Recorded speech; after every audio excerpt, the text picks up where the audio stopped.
आप सभी साथियों का आज यहाँ समय निकाल कर आने के लिए। बहुत आपको आजकल न्यूज़ भी कवर करना है, हर पार्टी, हर नेता, हर गठबंधन के यहाँ पहुँचना है, इसलिए हम लोग इस पूरे प्रेस वार्ता को बहुत छोटा ही रखेंगे। मैं आज के विषय पर आऊँ उससे पहले मैं आपका परिचय कराना चाहता हूँ। भागलपुर के बड़े वकील अभयकांत झा जी का, जो करीब 74 साल की उम्र में जन स्वराज से जुड़ रहे हैं। अब यहाँ वकील तो इस राज्य में बहुत हैं। अभयकांत झा जी की पहचान क्या है? अभयकांत झा भागलपुर के सबसे बड़े वकील हैं, ये इनकी पहचान नहीं है।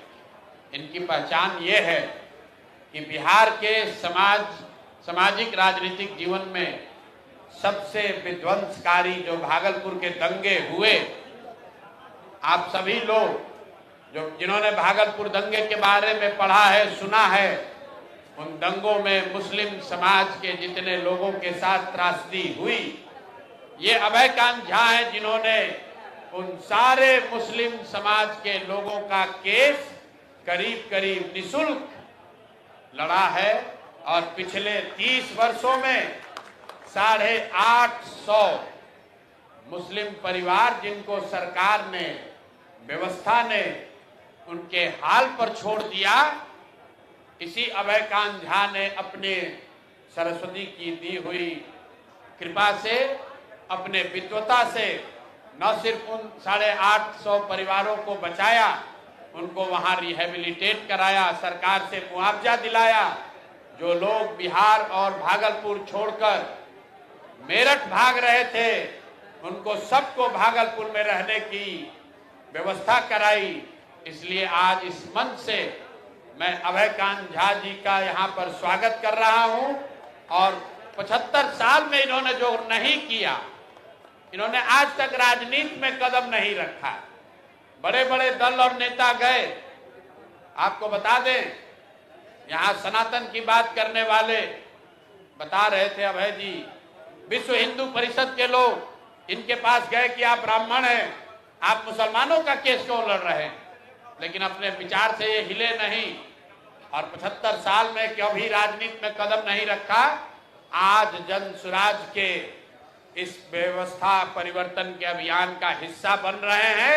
हिस्सा ही नहीं बन रहे हैं, जैसे भीष्म पितामह ने गांडी उठाई थी, वैसे भागलपुर से जन स्वराज के उम्मीदवार भी होंगे। तो एक बार इनका तहे दिल से शुक्रिया कर रहा हूं, इनका अभिनंदन कर रहा हूं। बाकी मैं आपको सिर्फ 2 बात बताऊंगा। सूची बनाने और जारी करने की जिम्मेवारी राज्य के इस पार्टी के नेताओं की है, लेकिन जो हम लोगों ने वादा किया था कि जिस समाज की जितनी संख्या है उसको उतनी भागीदारी जरूर दी जाएगी। और सिर्फ जाति के आधार पर नहीं, हमने कहा था कि जन स्वराज में हर समाज से अच्छे लोग निकाल कर लाएंगे और जब बहुत सारे लोग हो जाएंगे तो उसमें से तय किया जाएगा कि हर समाज का अच्छा आदमी इसका भागीदार बने। तो जब 243 की सूची पूरी होगी तो शायद ही कोई बिहार का समाज बचेगा जिसकी भागीदारी नहीं होगी। लेकिन बिहार में सबसे बड़ी आबादी अति पिछड़ा समाज की है और मैंने मंच से घोषणा की है कि 70 अति पिछड़ा समाज के लोग चुनाव इस बार जन स्वराज की व्यवस्था से लड़ेंगे। अगर उनके पास, कुछ साथियों के पास साधन नहीं है, उनको साधन भी दिया जाएगा, उनका प्रशिक्षण भी किया जाएगा। उसी वादे के तहत आज जो सूची जारी हो रही है और पिछली जो सूची जारी हुई है, आज कुल 66 नाम जारी किए जा रहे हैं। 66। इससे पहले 51 नाम जारी किए गए थे। सॉरी, इस बार 65 आज हो रहा है, पहले 51 हुआ है, तो दोनों मिलाकर 116 सीट हुआ।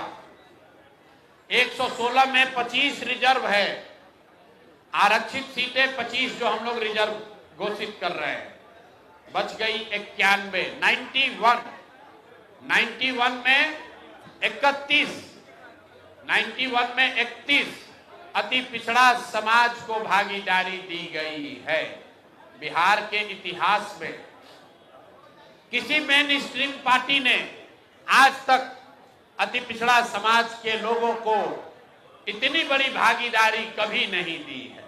लोगों ने यहां सामाजिक न्याय का नारा लगाया है, जातियों की राजनीति की है, लेकिन आज तक किसी भी दल ने 1/3 भागीदारी अति पिछड़ा समाज की नहीं दी है। और अभी देखिए, मैं नाम ले रहा हूं और यहां पर अति पिछड़ा समाज के एक बहुत बड़े नेता रामचंद्र सहनी जी आ रहे हैं। इनका मंच पर स्वागत कीजिए। आज ये भी जन सुराज का हिस्सा आइए, लेकिन अभी आ गए, बैठिए। तो जब आपकी नीयत ठीक होती है, तो जब मैं वही चर्चा कर रहा हूं कि बिहार के इतिहास में पहली बार कोई दल 1/3 सीट अति पिछड़ा समाज को दे रहा है, तो अति पिछड़ा समाज के बहुत बड़े चेहरा रामचंद्र सहनी जी, सुगौली ईस्ट चंपारण के, आप में से कुछ लोग जानते होंगे, मंच पर ये आए हैं। शायद आज जन सुराज परिवार का हिस्सा भी बनेंगे। मैं अपने और अपने जन सुराज के सभी साथियों के साथ इनका तहे दिल से स्वागत और शुक्रिया अदा कर रहा हूं। मैं 1 मिनट में अपनी बात खत्म करूंगा। आज की सूची को लेकर 116 नाम जो जारी हुए, उसमें 25 रिजर्व हुआ।